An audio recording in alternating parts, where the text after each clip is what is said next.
Bonjour à tous, j'espère que vous allez bien. Aujourd'hui, je vous propose de parler terreau pour répondre à une question qu'on m'a beaucoup posée récemment suite à ma vidéo sur le semis de radis en caissette ou le semis de poireaux en caissette. J'ai beaucoup la question, est-ce qu'on peut réutiliser du terreau? Est-ce qu'on peut recycler le terreau qu'on a déjà utilisé une première fois? Alors la réponse est oui. Je sais qu'il y a certaines personnes qui me disent, moi, une fois que j'ai utilisé mon terreau, je le jette. Surtout pas. Le terreau est réutilisable, il est recyclable. Alors il y a différentes conditions. La première, il faut déjà voir l'âge de votre terreau. Si c'est un terreau que vous avez acheté récemment, il est encore tout frais, il est encore plein de vie, plein de matière organique.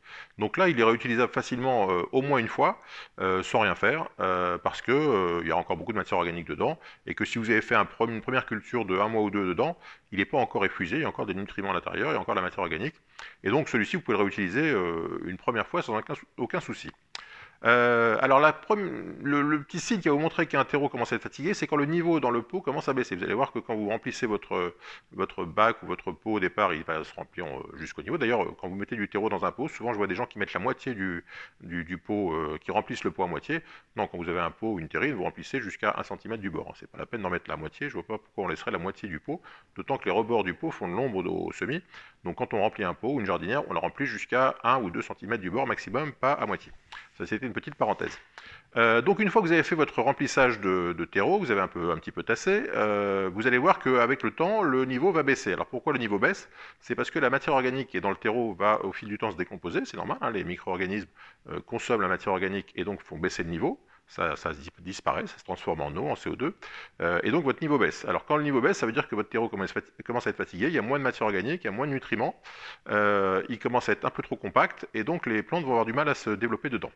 Alors comment faire pour améliorer ce terreau?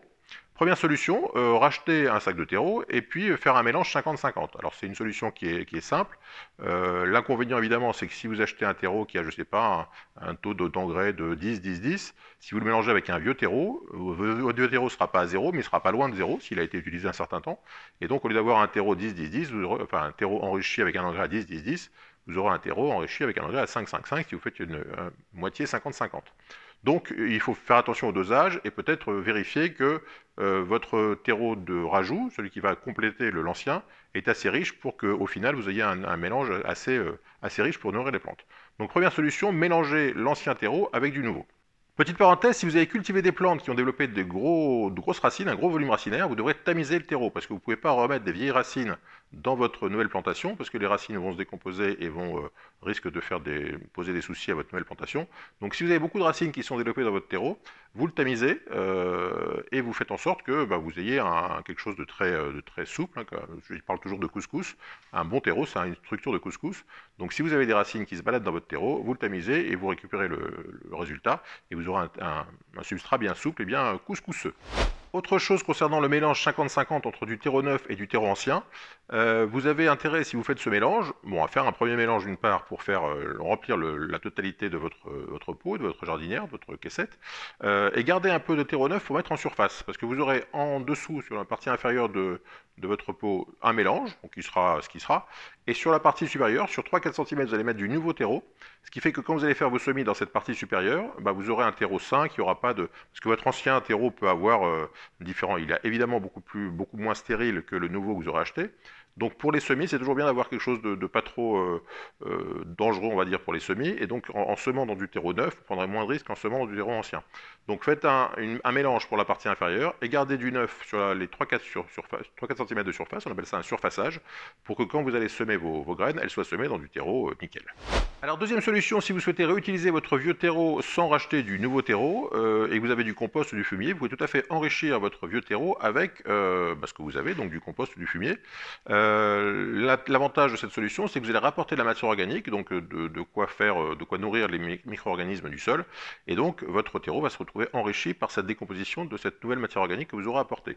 Alors si vous amenez du compost ou du fumier mûr, ça sera ce qu'on appelle un amendement, c'est-à-dire que vous allez améliorer la structure du sol, il y aura un petit peu de nutriments mais pas beaucoup, donc il faudra compléter avec un apport en nutriments, parce que le problème c'est que quand vous avez commencé à utiliser votre terreau une première fois, ou une ou deux fois, vous l'avez lessivé, c'est-à-dire que tous les nutriments du sol ont été absorbés d'une part par les plantes qui ont poussé la première ou la deuxième fois à l'intérieur, elles ont consommé une partie des nutriments, et il y a une autre partie qui a été lessivée par les arrosages ou par la pluie, qui sont partis donc dans la terre, et donc vous avez un terreau qui est moins riche en nutriments. Donc une fois que vous avez amendé en matière organique, il va falloir enrichir aussi en nutriments. Alors pour enrichir en nutriments, je vous avais fait une vidéo sur les 10 engrais bio et naturels, je vous remets le lien ici et dans la description. Et donc pour enrichir ce vieux terreau, vous pouvez amener du sang séché, de la corne broyée, du guano, des purins, de l'urine, de la cendre. Enfin, je vous ai fait toute une vidéo sur les engrais naturels. Et donc, si vous apportez d'une part de la matière organique avec le compost et le fumier, d'autre part des nutriments avec donc, les différents engrais que je viens de vous citer, et puis quelques autres, vous aurez un terreau qui sera reboosté et qui sera prêt pour une nouvelle culture. Alors toujours la même solution, si vous faites un mélange compost ou fumier, vous savez que dans le compost ou dans le fumier, vous pouvez avoir des graines qui traînent un petit peu, qui ne sont pas tout à fait détériorées avec le temps.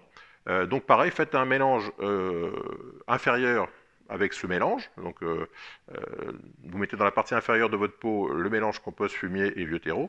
Et dans la partie supérieure, toujours si vous pouvez rajouter un petit peu de terreau neuf en surface, ça permet toujours de faire des semis dans quelque chose de propre. Donc toujours essayer de faire en sorte de ne pas mettre des graines en surface, parce que si vous mettez du fumier sur la partie supérieure et qu'il reste des graines, bah, vous allez avoir plein d'adventices, de mauvaises herbes qui vont lever avec vos semis. Donc c'est toujours mieux d'avoir une petite couche de terreau neuf, on va dire, en surface, pour faire en sorte que vous n'ayez pas de mauvaises herbes qui démarrent avec les semis. Troisième solution pour recycler votre vieux terreau, c'est l'utiliser avec vos plantations. Au moment des plantations, quand vous allez mettre vos plants en pleine terre, souvent vers le début mai ou fin avril, vous avez rarement une terre parfaite. On a souvent une terre trop argileuse ou trop sableuse, et en amenant du terreau dans cette terre, vous allez l'améliorer et faire en sorte que le plant que vous allez mettre se développe encore mieux parce qu'il aura une terre plus souple, plus grumeleuse, et donc les racines pourront mieux se développer. Donc si vous avez du vieux terreau vous ne savez pas trop quoi en faire, au moment des plantations, vous mélangez ce vieux terreau à votre terre de jardin et vous aurez ainsi une meilleure zone de développement pour les racines de votre plant et les plants que vous allez planter se développeront encore mieux que dans votre terre franche de jardin. Autre solution, si vous ne savez vraiment pas quoi faire de votre terreau pour l'instant et que vous faites un compost, bah mettez votre vieux terreau au compost. Le vieux terreau, même s'il est vieux, il a toujours quand même encore de la matière organique, il a toujours on dirait un petit quelque chose pour lui, et en le rajoutant au compost, bah les deux vont s'améliorer l'un l'autre, et donc vous aurez un compost, un peu plus de compost enrichi au terreau, ou un plus de terreau enrichi en compost. En fait, vous aurez une matière qui, avec le temps, sera utilisable et équilibrée en nutriments et en structure de sol. Donc voilà pour les différentes solutions. Dernier petit point que je voulais préciser, si vous utilisez du terreau pour semis, c'est un terreau qui est plus fin et qui est vraiment adapté au semis. Alors celui-ci, je vous déconseille de le réutiliser une deuxième fois pour faire du semis, parce que avec le temps, pareil, ce sera un petit peu appauvri. Il pourra avoir pris peut-être des champignons, des choses qui peuvent être gênantes pour les semis suivants. Donc le terreau à semis, il n'est pas jetable, mais il est plutôt utilisable comme un terreau universel, c'est-à-dire pour le remettre en culture dans une plantation classique, en fond de pot, etc.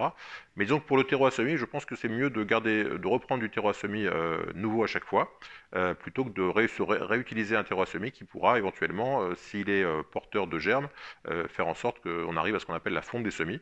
La fonte des semis, c'est souvent lié à soit des graines qui ont été mal stockées ou qui ont pris des champignons en surface et qui vont donc développer la fonte des semis, soit un substrat qui n'est pas forcément nickel et qui va faire en sorte que les jeunes plants qui sont fragiles vont fondre parce qu'ils auront trouvé des bactéries ou des champignons dans le substrat utilisé.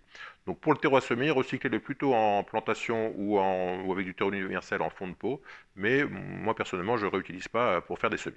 Voilà, donc c'est tout pour cette vidéo consacrée au recyclage du terreau. Si vous avez apprécié la vidéo, n'hésitez pas à mettre un petit pouce bleu. Si vous avez des questions, des commentaires, ou si vous avez des trucs pour recycler votre terreau dont j'ai pas parlé dans cette vidéo, n'hésitez pas à le mettre en commentaire.